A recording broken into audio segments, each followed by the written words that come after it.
Merci d'être avec nous et bienvenue. Voici une nouvelle rencontre. On va aller faire un petit tour en Belgique. Moi, j'aime bien la Belgique. D'abord parce qu'on y mange bien et parce que les gens sont foncièrement gentils. Je ne sais pas s'il y a l'ADN de la gentillesse en Belgique, mais on en a précisément une représentante digne de ce nom qui est installée sur les canapés. Elle s'appelle Chana Lies. Bonjour Chana. Bonjour, merci de m'accueillir aujourd'hui sur ce plateau. On est bien? Ouais, franchement, on est bien C'est vrai? installé. Petit thé, Bon, petits bonbons, tout ce qu'on veut, quoi. bon, pour une future jeune maman, il faut que vous soyez bien installée. Oui, C'est important, hein. c'est parfait. Bon, merci d'être là. Pour ceux qui ne connaissent pas Chana, c'est que vous avez dû hiberner quelque temps et que vous n'êtes pas allé depuis un petit bout de temps sur les réseaux sociaux parce que vous êtes très présente, hein, sur les réseaux sociaux. On y parle d'ailleurs sur votre compte Instagram d'astrologie, on y parle de yoga, on y parle d'alimentation, on y parle d'équilibre de vie, de sagesse. Et puis vous êtes auteur également d'un almanach qui est un pavé, qui est gros comme ça, et que la maison d'édition ne m'a pas envoyé. Mais que je salue d'ailleurs au passage. Mais en tout cas, je l'ai lu puisqu'on les reçoit également en PDF, comme on dit. Bon, on va parler de vous, parce que je disais que vous êtes très présente sur les réseaux sociaux. Depuis quand? Oh là là, ça me donne un gros coup de vieux. Ça va bientôt faire 10 ans en fait. J'ai commencé avec un blog personnel en 2016. Et de fil en aiguille, en fait, au début, je parlais vraiment de comment j'entretiens mes cheveux bouclés, vu que je suis métissée, comment je vis mon métissage, justement. Je parlais beaucoup de féminisme. Et c'est en 2019 que j'ai bifurqué plus vers l'astrologie, parce que j'en parlais régulièrement Mhm. et que j'ai vraiment senti un engouement énorme de la part de mes lectrices à cette époque-là pour ce sujet-là. Et Et c'était pas un donc, sujet qui vous passionnait, vous? si, bien sûr, mais je ne m'attendais pas à autant d'engouement envers l'astrologie, alors que ça fait des années que je m'y intéressais et qu'à chaque fois que j'en parlais, on me regardait un petit peu comme une vieille sorcière de campagne en mode mais qu'est-ce qu'elle nous raconte celle-là Ouais, avec ce ouais. signe astro. Et je ne sais pas, vraiment fin 2018, début 2019, il y a vraiment eu une envie nouvelle de la part de ma communauté à cette époque-là pour que je parle davantage de ce sujet. Bon, comment vous en arrivez, vous, à l'astrologie? Qu'est-ce que ça... Quel est le point de départ, la genèse de votre histoire avec l'astrologie? Alors, c'est ma passion pour la presse et particulièrement les magazines féminins. Ah bah oui, là. Donc oui, quand j'étais enfant, j'adorais lire les magazines féminins que ma grand-mère collectionnait. Et à chaque fois, je me rendais dans la rubrique astro-horoscope. Et j'étais là, grand-mère, c'est quoi mon signe astrologique? Scorpion, ok, je regarde. Et à chaque fois, j'étais là en mode, intéressant, ça dit deux, trois choses vraies sur moi. Mais il me manquait quelque chose de très fort. J'étais là, ça reste en superficie. Et le scorpion que je suis Ouais. aime la profondeur, Mhm. aime vraiment tout comprendre et tout décortiquer. Et j'ai pu le faire à l'âge de 15 ans lorsqu'un ami d'enfance m'a fait mon thème astral. Et donc là, j'ai appris que je n'étais pas seulement scorpion, mais que j'étais scorpion ascendant scorpion, lune en Ah oui. bélier, que j'avais Mercure en sagittaire. Et en fait, ça disait tellement de choses sur moi, sur qui je suis, comment je réagis, comment je fonctionne au quotidien, même des choses très privées, en fait, que finalement, seulement mon entourage aurait pu savoir sur moi. Je me suis dit, ah, il y a vraiment un truc en fait à aller chercher derrière l'astrologie. Et c'est vraiment là que j'ai décidé en fait de Mm. creuser encore plus. Mm. Et donc on pourrait dire que je suis autodidacte vu que c'est vraiment depuis l'âge de 15 ans que j'ai plongé à fond dans les grimoires d'astrologie. Et c'est à la fin de mes études en communication que j'ai eu l'opportunité du coup d'écrire mes horoscopes pour certains médias, pour certaines marques, etc. Et que là j'ai vraiment décidé de me former avec une astrologue Mm. réputée dans ma région. Vous parliez justement dans la genèse de votre histoire et de cette histoire d'amour avec l'astrologie, des magazines de presse féminine. Il y a toujours les dernières pages, effectivement, et quand on est chez le dentiste ou chez un médecin, il y a toujours le magazine qui va bien et on le lit. Même ceux qui disent, moi, j'y crois pas vraiment à l'astrologie, je Exactement. lis quand même les dernières pages. Est-ce que vous avez le sentiment qu'il y a une connotation un peu péjorative sur l'astrologie? Oui, clairement. Et en fait, je me suis énormément renseignée sur cette connotation péjorative parce que je me suis demandé à quel moment est-ce que l'astrologie, qui était considérée au même titre que l'astronomie, qui était étudiée à l'université, surtout ici en France, à Paris, il y a vraiment une grande histoire autour de l'astrologie avec Nostradamus, etc. Mm. À partir de quand est-ce que ça a été autant décrédibilisé? Et ce qui est intéressant avec ça, c'est qu'à un moment donné, je ne sais pas, les universitaires se sont réveillés et ont compris que l'astrologie n'était pas mathématique comme l'est l'astronomie, que c'est plutôt un langage plutôt qui s'apparente à la littérature, à une science sociale, mais pas à une science dure, mathématique. Et j'ai aussi vu qu'il y avait eu énormément, malheureusement, de problématiques dans les années 60, 60, 70, où là, qu'est-ce qu'on observe? C'est qu'il y a eu énormément de manipulations de la part des principaux acteurs de l'ésotérisme, les médiums, les voyants, et ils ont énormément en fait essayé d'appuyer leur vision, leur canalisation médiumnique par des propos astrologiques. Ah oui, Oui. c'est ça. Ils s'appuyaient C'est sur ça. l'astrologie En pour essayer disant, de... voilà, ouais. j'ai canalisé tel message, Ah, et quand ouais. je regarde votre carte du ciel, et en fait, tout s'est mélangé, tout s'est confondu, et finalement, on a dit, ah bah oui, l'astrologie, c'est un truc de charlatan. Et donc, ça fait finalement une cinquantaine d'années qu'il y avait vraiment eu à nouveau un regain en fait, d'intérêt très fort envers l'astrologie. Ben, c'était la guerre froide, etc. Donc, il y a beaucoup de choses qui expliquent, il y a des facteurs sociaux qui expliquent beaucoup ces choses-là. Et malheureusement, ben, ça lui a desservi. Et c'est maintenant, ici au XXIe siècle, avec plein de jeunes astrologues qui notamment utilisent les réseaux sociaux comme moi et qui parlent d'une approche beaucoup plus pratico-pratique et une approche très développement personnel, que ça revient vraiment à fond sur le devant de la scène. Est-ce que vous comprenez qu'aujourd'hui, les scientifiques sont extrêmement virulents face à l'astrologie, hein? Ils tapent quand même dessus en disant mais rien n'est fondé, que c'est du charlatanisme. Qu'est-ce que vous répondez à ça? Bah, comme je viens de l'expliquer ici, en fait, c'est fondé sur la langue et sur le langage. Par exemple, l'astrologie que j'utilise moi, c'est l'astrologie qu'on appelle tropicale, qui est une astrologie qui est basée sur le soleil et donc le cycle solaire et notamment également énormément le cycle lunaire. Et c'est le fondement même du premier calendrier qu'on a eu ici, à l'époque julienne, avec Jules César, donc. Et puis après, bah, ce calendrier a changé pour le calendrier qu'on connaît aujourd'hui, qui est le calendrier grégorien, si je ne m'abuse.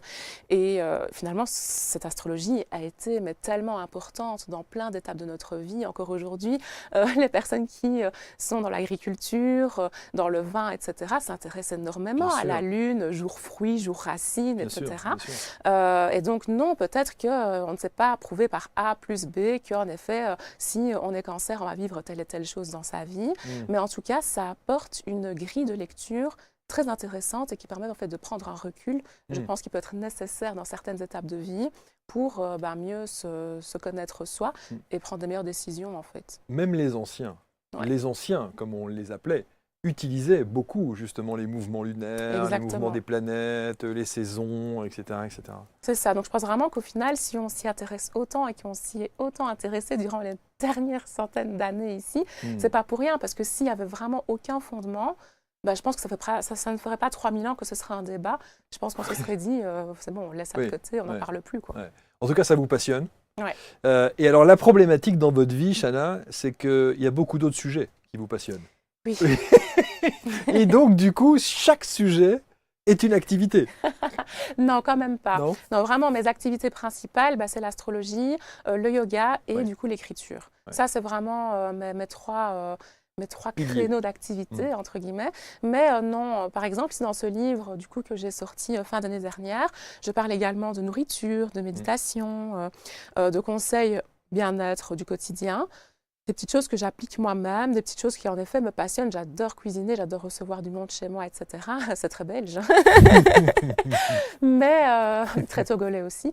Mais oui, je ne fais pas de chaque passion mon métier. Pourquoi? Tout simplement parce que j'ai envie aussi de garder une séparation entre c'est quoi mon métier et c'est quoi mes passions. Mais en tout cas, quand on lit cet almanach qui s'appelle, on le voit à l'écran d'ailleurs, Une année avec mes étoiles, les fameux 365 jours pour briller, comme vous dites, on se rend bien compte que chaque sujet et thématique que vous abordez sont complémentaires. Oui, exactement. Ça, c'est important. Oui. Et le socle de base reste l'astrologie. Oui, en fait, j'aime bien dire que l'astrologie, c'est ma signature. Et après, bah, tout autour, il y a plein d'autres choses que j'utilise et des fois que je mets davantage en avant. Actuellement, je parle énormément du yoga parce que le yoga a clairement sauvé ma santé au niveau hormonal, etc.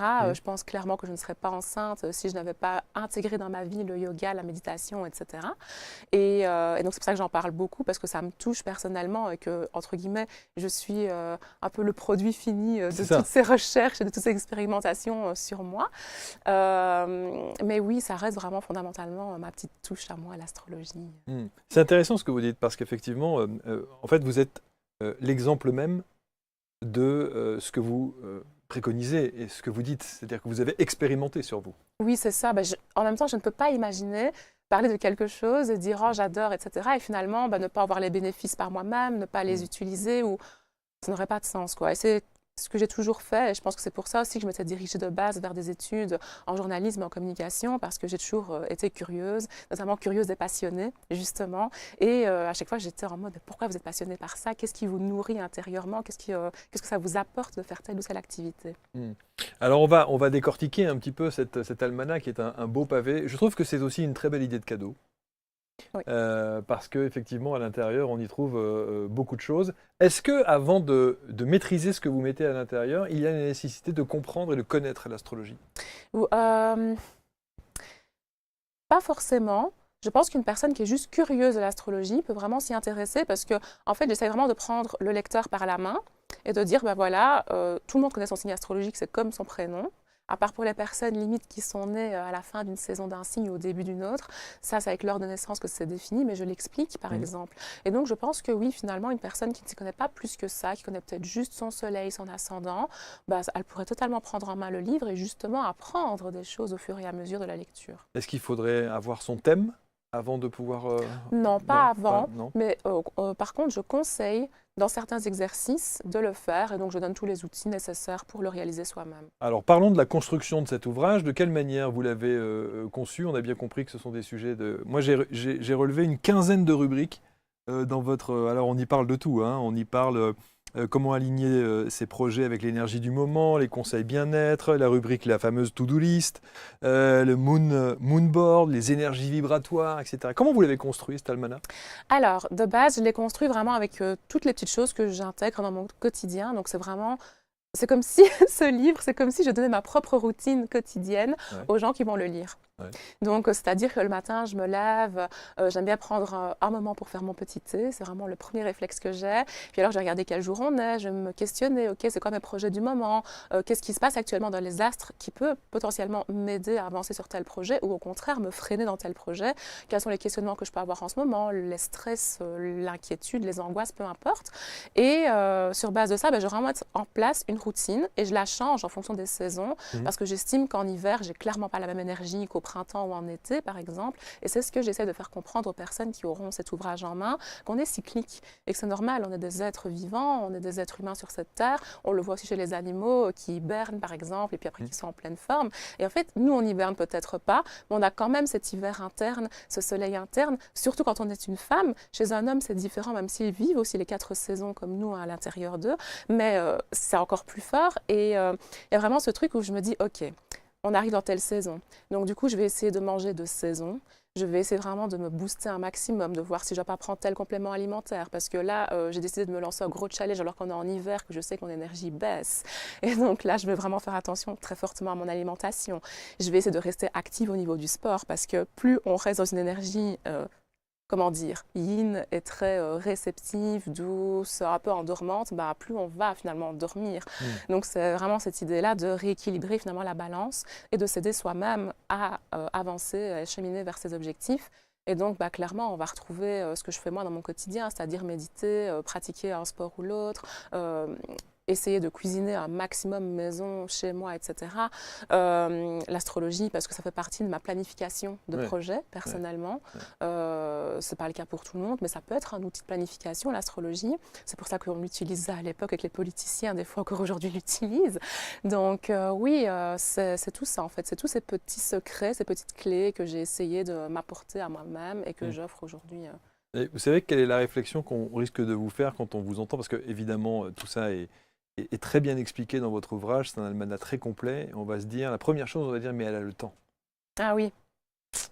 Alors ça. Elle a le temps de faire ça. Elle a le temps de prendre son temps, de son petit thé, de son truc. Et moi, j'entends la réflexion d'ici.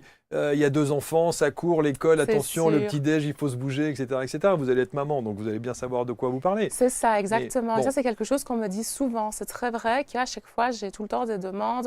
Ah, c'est quoi ta routine matinale? C'est quoi ta routine de soirée? Il y a beaucoup de gens qui me disent, ah, mais moi, je fais les pauses. Donc, du coup, à 5 h du matin, je suis debout, etc. Donc, j'ai pas le temps. Et en fait, je demande pas de prendre 1 heure, 2 heures de routine matinale, ça ne sert à rien déjà. À quelle heure vous vous clairement. levez le matin? Et donc, moi, je me lève entre 6 et 7 heures. Ok. Et donc, ça, c'est vraiment un truc, j'aime bien être levée tôt et je vais dormir tôt aussi. C'est quelque chose qui est important pour moi et c'est ma manière de C'est fonctionner. votre, oui, c'est votre C'est truc. juste ça. Ouais, ouais. Mais en effet, je pense que c'est juste une question de prendre le temps. Et des fois, Mm. prendre le temps, c'est pour ça que j'ai fait ce livre. Parce que finalement, l'invitation du livre, c'est pas de faire une routine du matin ou du soir qui dure 2 heures, mais de juste prendre 5 minutes pour soi. À part les recettes, bien évidemment, qui sont finalement des recettes très rapides. Elles sont Je pense- validées? Oui, je pense que la plus longue, elle dure 20-25 minutes. Ok. Donc ça va. Mais vraiment, le but, c'est de prendre 5 minutes, 10 minutes maximum pour soi par jour. Et Ok. je pense que c'est vraiment suffisant pour, à chaque fois, chaque jour, déposer une petite pierre pour avancer vers ses projets. Ça, c'est des maisons, c'est des recettes maison qu'on a fait chez Chana, ça? Alors, pas chez moi, je les ai faites chez moi, mais là, du coup, pour le livre, c'est un shooting qu'on a refait en maison Oui, d'édition. Mais ce que je Mais veux dire, vous clairement, les avez déjà oui, testées à oui, la maison. c'est toutes mes recettes. C'est toutes mes Ouais, recettes. c'est ça. Et il y en a plein d'autres que j'aurais voulu intégrer, mais on avait un espace restreint malgré tout. Donc, Ouais. Vous êtes plus sucré ou salé, je vais y arriver. Normalement, je suis plutôt sucrée, mais depuis la grossesse, salée. Ouais, voilà, donc, voilà. Parfois, c'est l'inverse. Bon, Ouais, voilà. ouais. Alors, effectivement, on a bien compris qu'il y a les 365 jours de l'année et il y a les signes qui correspondent effectivement à ces périodes. Et chaque période est ponctuée par les saisons. Mhm. Et c'est là où c'est important de bien comprendre que le signe correspond évidemment à ce mois et ensuite à la période de la saison qui va déterminer ensuite qui l'on est véritablement. C'est ça. C'est comme ça que vous avez construit. En fait, C'est ça. Donc, en l'ouvrage. fait, en fonction du mois, on va retrouver différentes thématiques qui vont nous dire, ah bah oui, c'est telle énergie qu'on exploite plus pour l'instant, et donc on va plutôt être axé sur tel sujet. Juste un petit mot sur cette fichue année 2024 là. On est bien, on n'est pas bien? On est en année 8, il paraît. Oui, on est en année 8 au niveau de la numérologie. La numérologie, ce n'est pas un sujet que j'ai étudié en profondeur, Ouais, mais mais, c'est intéressant. Ce qui est intéressant au niveau astrologique, surtout cette année-ci, c'est ce fameux transit de Pluton, même s'il n'est pas définitif, une fois de plus. On a vécu ce transit l'an dernier, première incursion, comme on appelle ça, de Pluton en Verseau entre mars et juin 2023. Et il faut savoir que ce n'est plus arrivé depuis la Révolution française, parce que Pluton est un astre très très lent, qui prend environ 20-25 ans dans le même signe. Et donc là, on n'avait plus de changement de Pluton depuis 2008, crise économique, où Pluton était en Capricorne. Et ici, ça vient renverser un petit peu cette énergie-là et ça vient nous donner une énergie plutôt de solidarité, de révolution, bien évidemment. Donc tout le monde pense à ça. Et ça, c'est la grande thématique du moment. Et clairement, il se passe plein de choses au niveau politique et on ne peut démentir que ça ne soit pas bon, entre guillemets. En même temps, il faut une crise, il faut que ça pète pour changer les choses. Moi, je suis partisane de ça. Ouais. Mais et en Belgique, pense... vous êtes bien placé en plus. Hein. Oui, mais je pense que du coup, dans une année de transition, ici 2024, c'est vraiment comme ça que je le verrais. Au niveau de l'abondance, je pense que c'est plutôt de l'abondance au niveau personnel, mais au niveau mondial, je sens vraiment qu'il y a de gros changements. Et moi, je ne suis pas une personne la plus...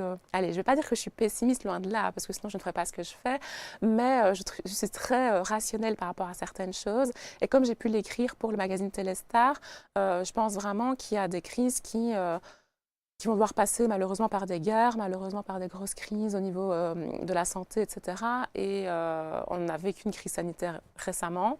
Et clairement, ce n'est pas la dernière. Et je pense que malheureusement, c'est ce genre de crise-là qui nous fait avancer et construire un nouveau monde. Vous avez quand même une petite dose de pessimisme quand même.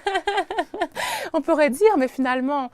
Après la tempête, qu'est-ce qui arrive? Oui, il y a du renouveau. C'est ça. C'est une renaissance. C'est ça. Et moi qui suis scorpion, bah, du coup, je fonctionne comme ça. Je suis quelqu'un qui part du principe que des fois, quand on voit que quelque chose ne fonctionne plus, on détruit pour reconstruire. Alors, ces astres-là, la galère, c'est jusqu'à quand alors? C'est quoi, 2025, moi, je dirais, 2026? ouais, vraiment 2025-2026.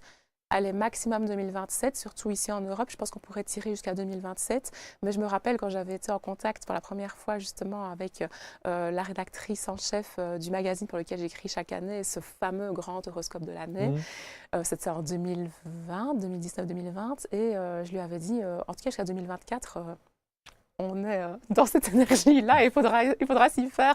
Et elle m'a écrit ici l'été dernier en me disant « Ah oui, en effet, je vois mieux ce que tu me disais. » Bah oui, ouais, c'est sûr que là...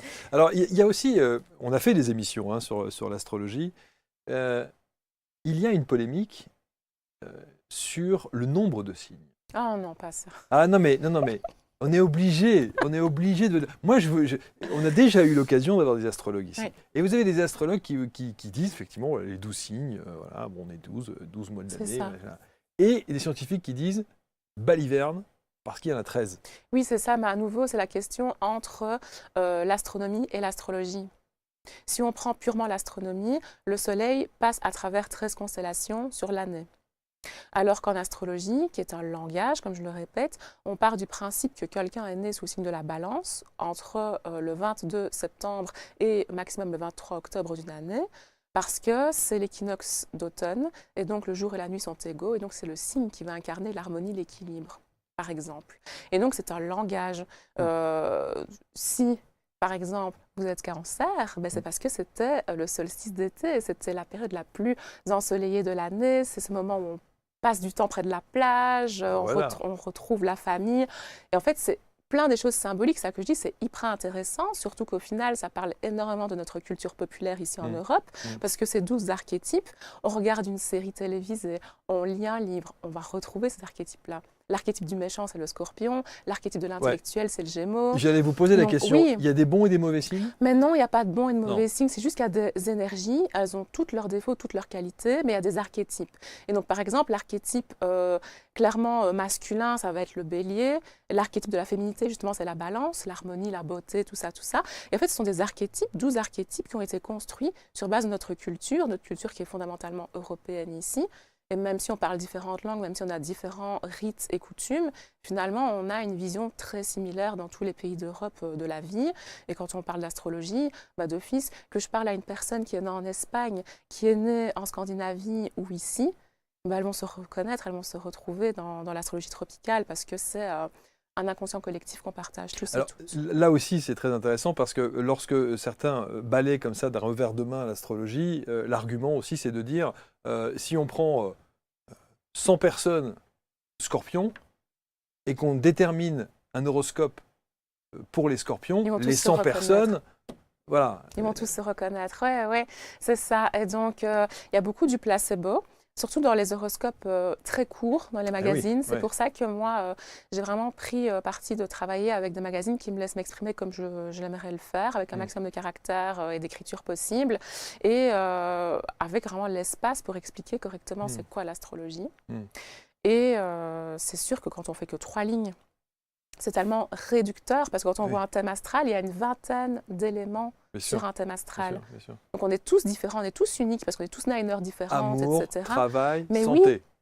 Et donc c'est sûr que c'est très réducteur, parce que finalement, même s'il y a des choses intéressantes dans les horoscopes très courts, mais l'astrologue qui est derrière n'a pas le temps ni l'espace de développer son propos. Et donc, peu importe qui on est, quand on va lire ça, on va se retrouver. On va revenir sur votre almanach, évidemment, et ce que vous préconisez. On va parler du yoga aussi, on va parler des podcasts, on va parler de tout ce que vous faites, des écritures dans les différentes collaborations que vous avez au travers des magazines. 2024, on est à l'heure où on enregistre cette émission début février. Quel est le signe qui va galérer cette année? Galérer. Pour qui ça risque d'être un petit peu mouvementé alors? Oui. Je dirais Sagittaire. Je dirais Sagittaire, oui. Les Sagittaires, c'est une année difficile. Sagittaire et Vierge, mais je dirais plus Sagittaire, en effet, cette année-ci. Pourquoi? Parce que, pour savoir qui va galérer, entre guillemets, on s'intéresse aux grands transits de l'année. Donc les grands transits de l'année, généralement, ils sont caractérisés par Jupiter et Saturne, qui sont des planètes qu'on appelle transgénérationnelles. Ce sont des planètes qui bougent lentement, mais un peu plus rapidement que, tout à l'heure, je prenais l'exemple de Pluton, qui reste des fois 15-20 ans dans le même signe. Et en fait, ici, cette année, on a Saturne en Poisson, qui fait un aspect, comme on appelle ça, de carré avec l'énergie Sagittaire, donc un aspect négatif. Ça fait aussi un aspect de carré avec le signe des Gémeaux, sauf que le signe des Gémeaux, il est sauvé par Jupiter. Parce qu'il va avoir cette chance d'avoir, dès le 26 mai, Jupiter au-dessus de lui comme un ange gardien qui va veiller sur ses objectifs du moment. Alors que le Sagittaire, il se retrouve tout seul, en confrontation avec Jupiter et Saturne. Saturne qui représente les contraintes, les limites, une thématique que les Sagittaires détestent, parce que c'est un signe libre d'esprit, aventurier, qui n'aime pas avoir des limites dans sa vie, justement, il aime être libre.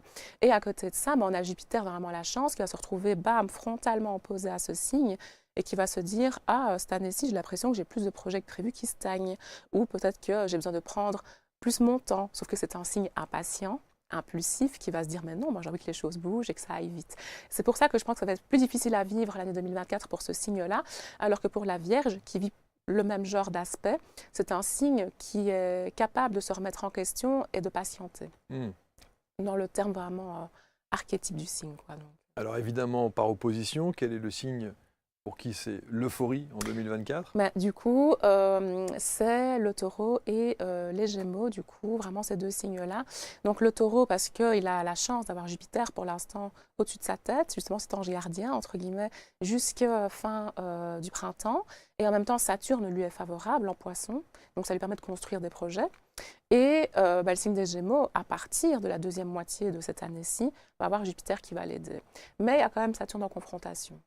Mais ça sera quand même très bon pour les Gémeaux qui sont autour de moi, donc je pense que plus de positif que de négatif. Bon, vous savez, il y a toujours, je trouve que, alors vous ne le faites pas, et c'est pour ça que je vous fais la réflexion, mais il y a beaucoup d'astrologues qui se sentent obligés, lorsqu'on leur demande un signe ou de déterminer quelque chose, de partir dans un délire d'explication. Alors vous avez à 30 degrés qui correspond effectivement à la perpendiculaire de l'hypothalamus qui va justement en bélier. Vous voyez ce que je veux dire? Exactement. Pourquoi est-ce que ceux qui vous expliquent l'astrologie sont obligés de passer par des explications que personne ne comprend en fait? Mais je pense que c'est à cause de, de ce manque de crédibilité de l'astrologie et de cette envie de faire comprendre que c'est quelque chose qui peut être très sérieux quand c'est bien appliqué, quand c'est bien utilisé. Et donc je pense qu'il y a vraiment cette envie finalement de revoir l'astrologie sur le banc des écoles. Et je pense clairement que ça mériterait sa place, peut-être pas de la manière dont on l'a fait à l'époque, mais je pense vraiment que dans le cadre de culture populaire, de la langue, etc., apprendre une langue grâce à l'astrologie. Moi, les premiers ouvrages que j'ai lus d'astrologie pour m'intéresser au sujet, c'était en anglais. Et donc, grâce à ça, entre guillemets, j'ai pu m'intéresser à une autre langue et à développer mes connaissances là-dedans. Et c'est hyper utile et c'est hyper nécessaire. Mais la pédagogie au travers de l'enseignement donné par l'astrologie, c'est quand même essentiel. Oui. Un astrologue qui n'a pas compris qu'il faut qu'il soit pédagogue, parce que c'est déjà c'est quelque chose quand même à expliquer, c'est une faille. Hein, c'est ça, mais clairement, c'est parce qu'il y a cette peur, je pense, de ne pas être pris au sérieux. Et donc, on s'oblige à dire A plus B plus... Exactement, exactement. On part dans des trucs improbables. Et c'est ça que j'aime chez vous, c'est qu'il n'y a pas de froufrou. Voilà, on va directement à l'essentiel. Il y a une petite phrase d'explication sur un mouvement des planètes, et puis on rentre dans le vif du sujet. C'est ça, c'est toujours ce que je fais. Ouais. Ça, c'est important. Alors, revenons évidemment sur votre almanach, ce beau bébé que la maison d'édition ne m'a pas envoyé. On va revenir justement sur la partie, un des angles, une des catégories que vous abordez. C'est sur ce bien-être au travers du yoga, pour le coup, et des mouvements simples. Est-ce que c'est pour tout le monde ? Oui, j'ai vraiment essayé de faire un maximum de mouvements qui est accessible, j'ai envie de dire, à 80% de la population. Quand ce n'est pas accessible, je propose toujours une variation. Et quand il y a des postures plus compliquées, j'explique pourquoi, parce que c'est en fonction de la saison justement dans laquelle on se trouve. Et j'explique, du coup, si vous voulez vraiment tester, si telle et telle manière de le faire, par exemple la posture de la chandelle, ce n'est pas une posture qui est accessible pour tout le monde. Et donc j'explique ce qu'on peut faire, par exemple coller les jambes sur le mur, mettre un bloc, un coussin sous le dos, etc. Et juste avoir cette sensation finalement d'élévation des jambes, d'avoir les jambes plus haut que la tête pour relancer le système lymphatique. Et donc voilà, c'est des petits tips à avoir et ça c'est quelque chose qui me tient très fort à cœur parce que quand j'étais adolescente, j'étais en surpoids et en fait, les personnes qui sont en surpoids, en obésité, peu importe, elles se sentent totalement exclues du sport. Et c'est ça aussi qui m'a fait, entre guillemets, tomber amoureuse du yoga. C'est que j'ai eu la chance d'avoir des professeurs de yoga qui tout de suite ont inclus tout le monde et ont montré en fait à quel point, peu importe le corps, c'est pas le corps qui s'adapte au yoga, c'est le yoga qui s'adapte au corps. Et ça, c'était vraiment un message qui me tenait à cœur de partager dans ce livre et que je partage au quotidien dans les cours que je peux donner, etc. Alors, à contrario, évidemment, il y a ceux qui vont vous dire ça, c'est pas pour moi parce que c'est pas suffisamment pointu ou fort. Ici, clairement, c'était le but de rendre ça accessible. Maintenant, il y a des choses beaucoup plus pointues que je fais moi-même dans mes cours ou que j'enseigne, etc. Mais ici, je sais bien que la majorité des personnes qui me suivent sont débutantes. Et donc, clairement, ça s'adapte c'est plus adapté pour les débutants ici, dans ce cadre-ci. Oui. Autre angle que vous abordez, il y a toujours une petite page où il y a voilà, un petit mémo, une petite force d'exercice, quelque chose à inscrire dans le marbre, comme on dit. Oui, oui, oui. Alors, l'écriture, ça fait partie de mon quotidien, je l'ai dit, hein, c'est ma troisième casquette. Et ça a toujours fait partie de ma vie. J'ai toujours écrit aussi loin que je m'en rappelle des petites choses, des petits poèmes, des petites notes, des réflexions, depuis que je suis enfant. Et je me suis rendu compte, avec du recul, en fait, en déménageant, je suis retombée sur quelques journaux intimes. Et je me suis dit, ah waouh, en fait, il y a plein de choses que j'écrivais spontanément, qui m'ont tellement aidée en fait, dans la construction de mes projets. Soit à cette époque-là ou soit encore aujourd'hui. Et je me dis, mais il y a vraiment une puissance derrière les mots qu'on emploie, qu'on utilise. On le dit tout le temps, d'ailleurs, dans la manière de se parler à soi-même, etc. Et quand on l'écrit justement sur papier, noir sur blanc, il y a encore quelque chose d'autre qui se passe. Et ça, j'en suis profondément convaincue. Maintenant, c'est un truc plus perché. Hein. On parle vraiment là d'énergie, de spiritualité, etc. Mais ouais, je pense que c'est hyper intéressant et important. Et je pense que c'est pas pour rien que les êtres humains, ils écrivent autant au quotidien. Donc voilà. Et vous faites ça, vous, encore aujourd'hui? Moi, tous les jours presque. Ouais, je fais du journaling. C'est hyper important. Même si j'ai pas le temps, justement, pour les personnes qui ont des routines à 200 000 à l'heure, on connaît. Quand je n'ai pas le temps, au moins, je regarde mon planning. Je me dis, OK, ici, j'ai pas le temps. Demain, après-demain, j'aurai pas le temps non plus. Mais je bloque déjà ma prochaine plage horaire où je vais vraiment avoir peut-être, ne serait-ce que 10 minutes une fois de plus, où je vais pouvoir déposer, OK, pour l'instant, je suis fort angoissée, j'ai telle chose, je sens un poids sur mes épaules. Au contraire, en ce moment, je suis hyper heureuse, c'est quelque chose que j'aimerais bien pouvoir dire au monde entier, extérioriser, mais je ne peux pas encore le faire maintenant. Mais j'ai besoin d'un espace pour exprimer ça, extérioriser, lâcher. Je le prévois dans mon planning, 10 minutes, tel jour, dimanche après-midi, et voilà quoi. Autre rubrique aussi, qui est un sujet moi que j'aime beaucoup, c'est la litho. Oui. La lithothérapie, oui. ou en tout cas l'étude des pierres. Et à chaque fois, pour chaque saison, pour chaque signe, c'est ça. Il y a une correspondance. Exactement. Donc, les cailloux magiques, comme les cailloux magiques, oui, exactement.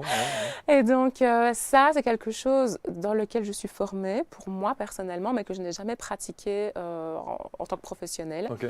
Donc, ça, c'était vraiment de la curiosité pure et simple. Mais en effet, je me suis rendu compte, une fois de plus, que ce soit avec le yoga, que ce soit avec la lithothérapie, il y a énormément de liens à faire avec ces archétypes du zodiaque.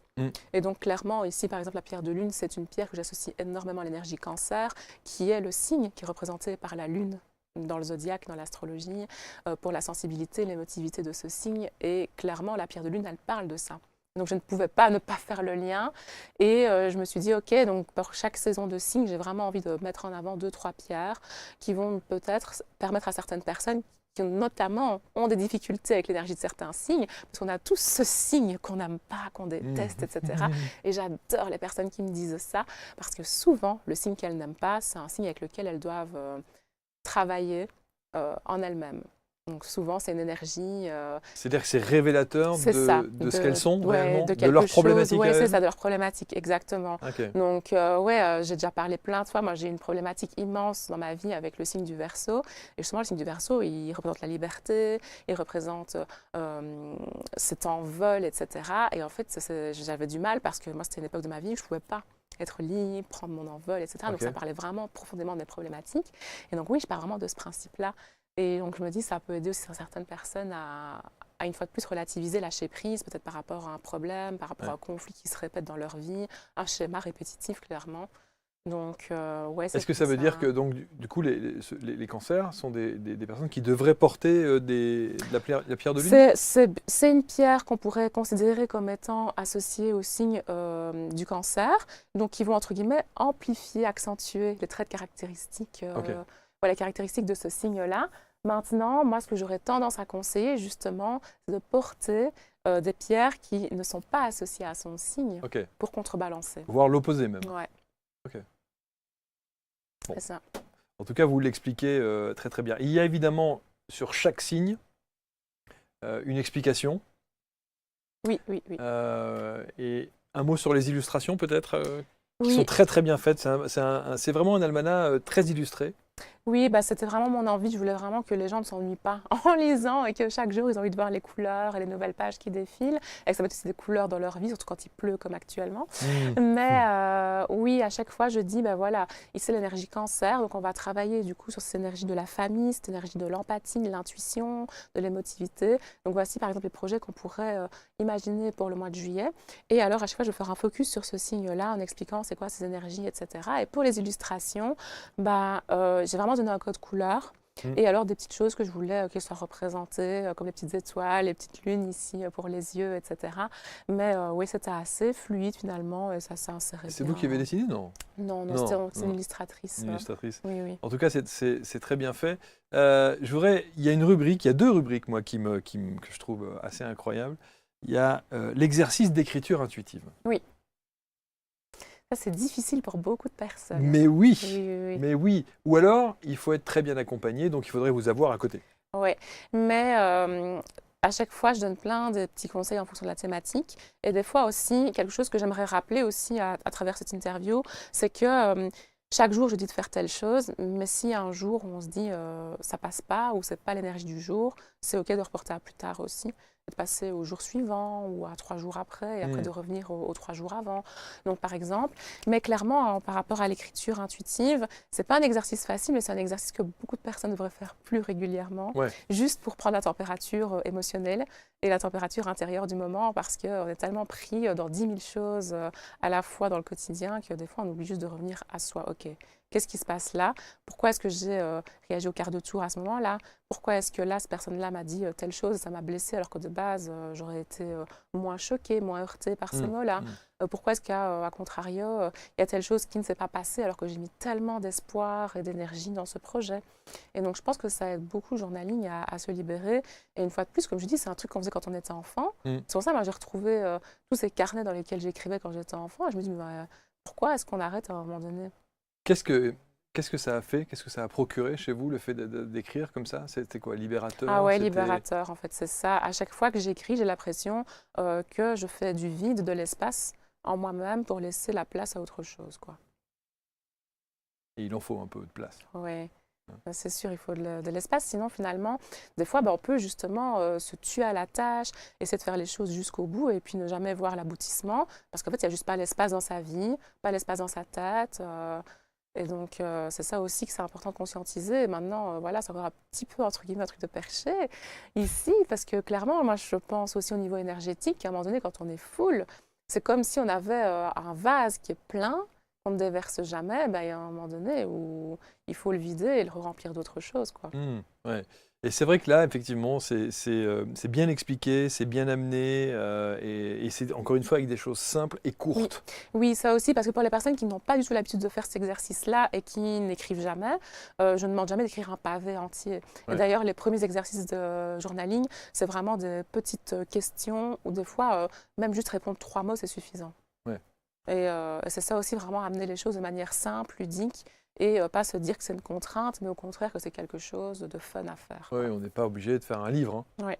On est bien d'accord. Autre rubrique aussi, les prédictions. Alors, les prédictions, comment expliquer ça? Alors, les prédictions, exactement, dans quelle rubrique c'est encore ça? Touloulouloum. Alors, j'ai pas le visuel, Oui. mais les prédictions, c'est Avec les tirages de cartes, à mon exact. avis. Ok, parfait. Donc, au niveau des tirages de cartes, ça, c'est parce qu'en fait, c'est une demande que j'ai de plus en plus. Donc, déjà de base, moi, quand j'ai commencé l'astrologie, à recevoir des gens en consultation, on me demandait souvent si je tirais les cartes. Et au début, non, pas du tout. Et je me disais, mais c'est fou quand même, j'ai une 50aine de personnes qui me demandaient si je tirais les cartes. Et donc, j'ai commencé à me renseigner sur le sujet et à me dire, ok, comment ça fonctionne, tout ça. Puis je vois déjà qu'il y a une différence entre tarot et oracle. Je suis là, ok, c'est quoi la différence? Donc le tarot, c'est vraiment comme l'astrologie, c'est quelque chose qui est avec plein de règles, plein de fondements, etc., qui existent depuis super, super longtemps. Par contre, les oracles, c'est très récent et tout le monde peut les utiliser. Donc, je me suis dit, ok, je vais tester les oracles du coup. Et en fait, c'est vrai que des fois, c'est assez intéressant et notamment quand on a ce fameux syndrome de la page blanche dont on vient de parler juste à l'instant, ben, ça peut aider à avoir un support sur lequel commencer à réfléchir et à écrire. Et je me suis dit, ah oui, ça peut être intéressant quand même. Il faut juste trouver l'oracle qui est fait pour soi ou la thématique qui nous intéresse. Et donc, sur base de ça, je ne vais pas vraiment faire des prédictions. Moi, j'appelle plutôt ça un état général. Qu'est-ce qui se passe là maintenant? Ok, qu'est-ce qui a de se clôturer? Qu'est-ce qui se passe là maintenant? Qu'est-ce que je peux en effet projeter là maintenant? C'est comme ça que je le visualise plutôt. Et ces petites prédictions, en fait, elles peuvent être faites par soi-même, du coup. Parce que c'est ça aussi quelque chose qui m'énerve énormément avec l'ésotérisme et un petit peu ce monopole des personnes qui se disent astrologues, tarologues, etc., qui ont la connaissance et puis les autres non. Et en fait, je vais vraiment essayer de rendre ça accessible à tous parce que moi, j'aimerais bien que les gens, des fois, ils soient plus indépendants et qu'au lieu de me dire « Oh, Chana, tu tires les cartes » ou alors « Oh, tu sais de lire mon thème astral », qu'ils soient capables de le faire. Et donc ici, c'est l'invitation. C'est, voilà, c'est pas parce que moi, tu me connais comme astrologue que toi, tu n'es pas capable de te tirer les cartes. On est tous capables de le faire. Donc, il faut juste prendre le temps et vouloir le faire. Oui. Et pratiquer. Oui. Pratiquer régulièrement. Il y a évidemment une question que tout le monde a envie de connaître. Il faudrait du temps, il faudrait d'ailleurs même, j'imagine, consacrer une émission entière là-dessus. Quels seraient les signes pour vous les plus compatibles entre eux? Alors, en fait, ça, c'est compliqué comme question parce que, bien évidemment, souvent, quand on voit les compatibilités amoureuses dans les médias, etc., on va uniquement regarder le signe astrologique. Mais c'est insuffisant. Comme je l'ai expliqué tout à l'heure, le signe astrologique, c'est un élément parmi une vingtaine d'autres présentes sur le thème astral. Mais si on devait donner les grandes lignes? Les grandes lignes, vraiment la chose à retenir, c'est les compatibilités entre éléments. Donc il y a 4 éléments en astrologie, feu, terre, air et eau. Et donc on va partir du principe que les 3 signes de feu sont compatibles entre eux, donc Bélier, Lion, Sagittaire, que les 3 signes de terre, Vierge, Capricorne, Taureau sont compatibles entre eux, et ainsi de suite. Donc Air, c'est Gémeaux, Balance et Verseau, et Eau, c'est Scorpion, Cancer, Poisson. Donc ça, c'est vraiment la grande règle. Et puis entre ces 4 éléments, il y a 2 grands groupes d'éléments compatibles. L'eau et la terre qui se nourrissent l'un et l'autre, qui symboliquement représentent la terre sur laquelle on vit, et le feu et l'air qui peuvent représenter ce que j'appelle le feu d'artifice. Okay. C'est vraiment comme ça que je l'imagine et que je mets ma petite métaphore là-dessus. Et puis alors, ça c'est vraiment la grande règle. Maintenant, il y a d'autres choses à prendre en compte, le thème astral, les aspects, c'est super important. Et puis après, quand on s'intéresse vraiment à tout ce qui est karmique, etc., avec les blessures et tout, ça peut être intéressant aussi à regarder. Ce qu'on comprend bien dans l'absolu, c'est qu'on ne peut pas poser des questions, j'allais dire, très précises tout de suite maintenant, en un claquement de doigts pour avoir une réponse instantanée. On peut pas me dire, oui c'est ça, par exemple, si je prends un truc instantané, on va me dire cancer et bélier, c'est pas compatible parce que c'est feu et eau, alors que finalement, je connais des couples cancer-bélier qui fonctionnent très bien. Et parce que si on creuse plus loin, on voit que le bélier est ascendant scorpion, j'invente, du coup scorpion compatible avec cancer, que le cancer il est lunaire balance, signe complémentaire du bélier, et ainsi de suite. Mais oui, c'est ça, donc juste s'attarder sur un élément, c'est vraiment pas quelque chose à faire en astrologie. Et en fait, c'est comme dans tout. Finalement, c'est un petit peu omettre le tout pour se focaliser sur un petit détail, c'est quand même dommage, quoi. Alors, ce qui est aussi évidemment intéressant, et la question qu'on se pose, c'est de savoir si il y a aujourd'hui des choses dans votre almanach que vous auriez aimé mettre et que vous n'avez pas mises. Est-ce qu'il y a d'autres sujets que vous auriez aimé aborder et qui font partie de votre vie et que vous n'avez pas... Je dirais que le grand sujet de ma vie, donc c'est vraiment c'est représenté par mes premiers ouvrages, c'est l'amour. En fait, moi je suis une grande amoureuse de la vie, de l'amour, etc. Et c'est vrai qu'aujourd'hui, je vois tellement de gens malheureux dans leur couple, dans leur relation de couple, etc. Que c'est quelque chose qui m'a toujours interpellée, c'est vraiment le bon mot. Et je me suis toujours dit, mais en fait, il y a tellement des clés toutes simples, basiques à mettre en place dans les relations de tous les jours. Déjà la relation avec soi-même, mais bien évidemment la relation avec l'autre aussi. Et en fait, oui, je pense que c'est ça, plus parler de comment fonctionner avec quelqu'un d'autre, en groupe, etc. Et toutes ces questions qui turlupinent, entre guillemets, autour de l'amour. Alors, les podcasts ? Les podcasts. Il y a ça aussi en magasin dans la famille Chana ? C'est ça, donc ouais, ça c'est vraiment un de mes gros coups de cœur. Toujours mon premier gros coup de cœur, ça a été Instagram, sur lequel j'ai consacré énormément de temps, etc. Et le podcast, ça a été vraiment mon deuxième grand coup de cœur. J'aime bien en fait cette plateforme qui on a l'impression de murmurer des choses à l'oreille de la personne qui nous écoute. Et je remarque aussi à quel point les gens sont très attentifs en podcast, parce que j'avais aussi essayé les vidéos avec YouTube, etc. Et ce que je remarquais, c'est que les gens n'étaient pas super attentifs, n'étaient pas toujours là, présents avec moi. Et peut-être qu'en podcast, il y a actuellement moins de gens qui écoutent des podcasts que des gens qui regardent des vidéos. Mais ce que j'observe, c'est par contre énormément d'engagement et énormément de retours, d'écoute. Et il y a un petit peu ce truc aussi très intime où on a l'impression qu'on peut parler de tout et de rien. Moi, quand je suis toute seule derrière mon micro, j'ai l'impression que je pourrais dire des choses justement qui pourraient figurer dans mon journal intime, juste parce qu'il y a cette proximité qui se crée avec la personne qui m'écoute. Et je remarque une chose aussi, c'est que sur les réseaux sociaux et en particulier sur Instagram, vous dévoilez beaucoup de choses de vous. C'est ce que les gens ont l'impression, en fait, c'est très drôle. On connaît votre amoureux. Parce que du coup, oui, mais non, mon amoureux, comment le cacher, ça fait presque 10 ans qu'on se connaît. Peu donc, importe, voilà. vous pourriez dire, Mais, voilà, il est... Ouais, non, en fait, c'est quelqu'un de très extraverti et qui aime bien se prêter au jeu. Donc ça a été vraiment tout de suite très naturel. Mais en fait, finalement, les gens ne connaissent pas tant de choses que de ça de moi. D'ailleurs, ici, ça fait 4 mois que j'ai réussi à cacher ma grossesse. Donc, ouais. Donc finalement, oui, je pense que je dévoile en réalité 15-20% au grand maximum de ma vie. Ah bon, ça va. C'est ça, parce que, en fait, ce que les gens savent beaucoup, c'est dans quoi est-ce que je travaille. Et comme mon job, c'est ma passion, je pense que c'est pour ça que les gens ont l'impression de me connaître beaucoup, parce qu'ils savent que s'ils vont me parler astro, s'ils vont me parler yoga, s'ils vont me parler lithothérapie, ils savent que je suis présente, entre guillemets. Mais finalement, il y a très peu de choses qu'on sait de moi. Justement, je pense qu'il y a des choses que j'aimerais plus partager. Parce que j'ai un vécu très particulier, par mon métissage, par ma situation familiale qui a été très compliquée durant ma jeunesse. Et en fait, je pense que des fois, les gens sont, entre guillemets, intéressés par ce que je partage, parce que je leur inspire, en fait, directement, comme énergie, etc. On me dit souvent, t'es solaire, et tchic et tchac. Mais je pense que je pourrais toucher davantage de personnes qui ont eu un vécu très compliqué, très difficile. Pourquoi vous et le faites qui ont pas un petit peu... Pourquoi vous le faites pas? Parce que c'est une part très vulnérable de moi. Et justement, moi qui suis scorpion sans scorpion, et qui suis très... je me protège. Oui, mais vous dites, c'est paradoxal, parce que vous dites, vous aimeriez bien. Oui, c'est ça. Et donc, c'est une grosse question que j'ai. Et j'ai l'impression que cette grossesse que je vis va peut-être m'aider à passer ce cap de parler un peu plus de manière vulnérable et intime de choses qui sont vraiment, vraiment importantes et qui méritent d'avoir un peu plus de lumière et qui sont encore aujourd'hui tabous. Est-ce que vous n'avez pas le sentiment, vous ne risquez pas de vous perdre parce qu'on vous attend sur quelque chose d'assez spécifique oui, on et attend pas toujours, nécessairement sur cette thématique-là. C'est ça. Et donc, oui, il y avait aussi cette grosse question-là de, voilà, j'ai ma niche, tout ce qui est ésotérisme et bien-être. Maintenant...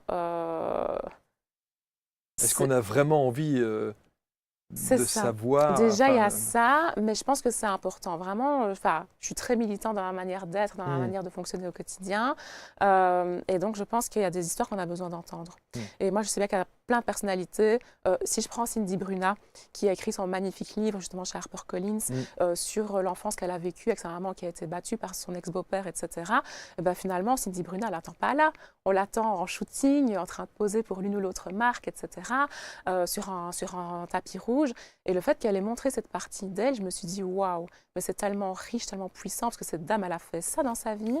Est-ce que vous avez véritablement... Parce que la question qu'on se pose, c'est est-ce que vous ça. le faites pour les autres ou est-ce que vous le faites véritablement pour vous, pour que ce soit un exutoire et une manière de, oui, ça, je comprends tout vous à soulager fait. aussi? Et je pense qu'en fait, si c'était ça, je l'aurais fait depuis le début. Ah oui, si c'était un exutoire, je l'aurais fait, mais depuis le début. Parce que justement, tous ces rituels, toutes ces choses que j'ai mis en place dans ma vie, c'était pour me sauver un petit peu de ce parcours-là. Et finalement, c'est ça que j'ai décidé de partager. Et donc, oui, c'est pour ça qu'aujourd'hui, je pense que je suis arrivée à un stade où la guérison est tellement présente dans ma vie que je me sens totalement OK de partager certaines choses, quoi. Donc, vous allez le faire? On verra, on verra. Oui, c'est donc, ça. Ça veut dire oui, je vais le faire, en fait. Non, c'est vraiment... D'abord, à double titre, je suis très content que vous soyez là parce que je vous suis régulièrement sur les réseaux et j'aime la personnalité que vous êtes au travers de ce que vous préconisez. Et je trouve que vous ne reflétez pas du tout votre signe. Ah, on me dit tout le temps ça. À chaque fois que les personnes qui ne me connaissent pas essaient de deviner mon signe, elles tombent tout le temps à côté. À chaque fois, elles me disent Sagittaire. C'est à côté. Scorpion. C'est c'était avec un S aussi, c'était juste avant. Parce que Scorpion, voilà, on a tout de suite l'image, hein, l'image ça. dure, l'image de C'est voilà. ça, bah quelqu'un oui, de- à nouveau, c'est les stéréotypes. Bah, bien sûr. Mais c'est vrai que souvent, on me dit Sagittaire ou Lion. Et c'est très drôle parce que si on reprend vraiment l'astrologie et le thème astral, mon élément dominant, c'est le feu. Donc, chaque fois qu'une personne me dit Sagittaire ou Lion, mais je rigole parce que c'est mon élément dominant. Donc, je dis, ben oui, au final, ça a à côté, mais en même temps, ça parle de qui je suis quand même. Donc, c'est assez Bon. drôle. Et votre chéri, il est quel signe? Taureau. Taureau. Donc c'est un signe de terre. terre. Oui. Comme, et le Scorpion, c'est un signe Eau. d'eau. Ah oui. C'est ça. Donc, voilà. Bon, ça match. Oui, ça match, on se canalise bien, on est très différents de notre manière d'être, mais on a les mêmes valeurs et c'est ça qui nous lie depuis des années. Quoi. Ouais. C'est passionnant. Moi, je vous invite à vous procurer cet ouvrage. Faites un peu de place dans la bibliothèque, parce qu'il prend de la place. Bah, 365 jours, évidemment. Il y a de quoi faire. Une année avec Mes Étoiles et avec Chana Lies, bien sûr. Trouver son élan vital, saison après saison. C'est aux éditions First. C'est un bel ouvrage. Dites bien à la maison d'édition de me l'envoyer. Bien sûr, Hein, bien sûr, bien sûr. Que je le mette quelque part ici. Dès la là. minute que je sors d'ici. C'est quand même important. J'étais ravi. On va mettre autour de la vidéo l'intégralité des réseaux pour que vous puissiez entrer en contact. Vous faites des consultations? Alors j'en faisais, pour l'instant c'est en pause vu que je me consacre beaucoup au yoga. Ouais. Et donc c'est pour ça que je ne peux pas être sur tous les fronts malheureusement. C'est sûr, c'est sûr. Et puis il faut s'occuper de tout le plus. monde en plus, clairement. Plus des recettes, parce que le bébé il a bien compris qu'il y avait des recettes qui arrivaient. Merci Chana, merci infiniment. Ben, merci encore. Merci, c'était un vrai plaisir de vous recevoir. Vous commentez, vous partagez et puis surtout vous allez aller sur les réseaux sociaux pour rencontrer tout l'univers de Chana Lies. À bientôt pour une nouvelle rencontre.